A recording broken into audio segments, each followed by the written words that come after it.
បាទជំរាបសួរពុកម៉ែបងប្អូនសង្ក្រាន្តឆ្នាំថ្មីខេត្តកំពង់ចាមសូមស្វាគមន៍បាទអញ្ចឹងយើងឃើញថាគ្រប់បណ្ដាខេត្តនីមួយគឺមានការតបតែង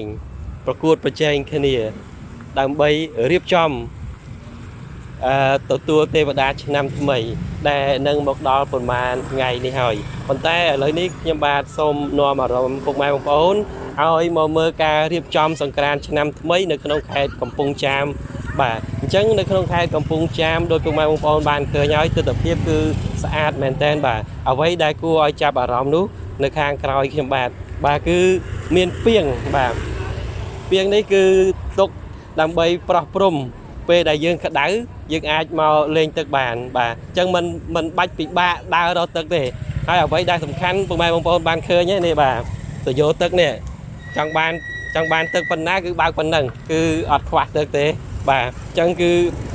អាចមកលេងមកអស់ដៃបានបាទហើយអ្វីដែលសំខាន់ទៀតនោះគឺពាងនីមួយតំណាងឲ្យឆ្នាំនីមួយតែម្ដងបាទហើយពាងនេះគឺឆ្នាំជូតបាទឆ្នាំជូតកណ្ដុរបាទអញ្ចឹងរត់លឿនណាបាទអញ្ចឹងអ្នកណាដែលមកលេងទឹកនៅកន្លែងនេះប្រហែលជាបាញ់នេះបាទបាញ់អត់ឈ្នះទេព្រោះរត់លឿនមែនតើបាទហើយយើងងាកទៅមើលខាងនោះវិញគឺមានការតបតែងភ្លើងពណ៌ស្អាតមែនតើបាទអញ្ចឹងនិយាយជារួមតាមបណ្ដោយផ្លូវមួយនេះគឺវែងមែនតើហើយផ្លូវធំទូលាយបាទសម្រាប់ខេត្តកំពង់ចាមគឺផ្លូវធំទូលាយមែនតើអញ្ចឹងរាប់ចាប់ពីកន្លែងនេះរហូតដល់ទៅខាងមុខគឺឆ្ងាយមែនតើហើយគឺមានការរចនាមានការចងខ្សែតាមផ្លូវតាមអីគឺថាស្អាតមែនតើបាទនៅក្នុងខេត្តកំពង់ចាមឥឡូវនេះយើងឃើញថាពុកម៉ែបងប្អូនរបស់យើងគឺបានមកផ្ដិតយករូបភាពជាបណ្ដាហើយមុននឹងពិធីបុណ្យចូលឆ្នាំខ្មែរយើងចូលមកដល់គឺក្តីរំភើបរីករាយចាប់ផ្ដើមមានជាបណ្ដាហើយបាទហើយដោយពុកម៉ែបងប្អូនបានឃើញគឺពាងបាទគឺពាងដាក់គ្រប់តែម្ដងគ្រប់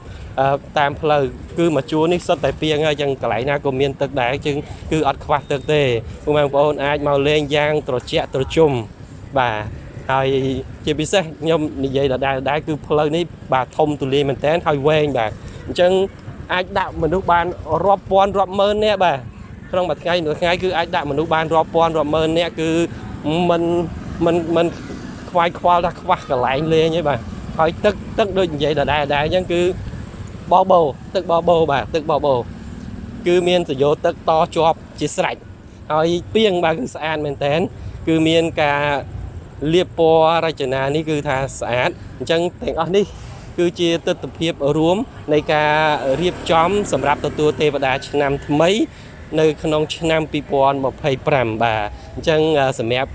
ពុកម៉ែបងប្អូននៅតាមបណ្ដាខេត្តនានាផ្សេងទៀតខ្ញុំជឿជាក់ថាក៏មានការរៀបចំបានល្អបានស្អាតដូចគ្នាបាទអញ្ចឹងទេ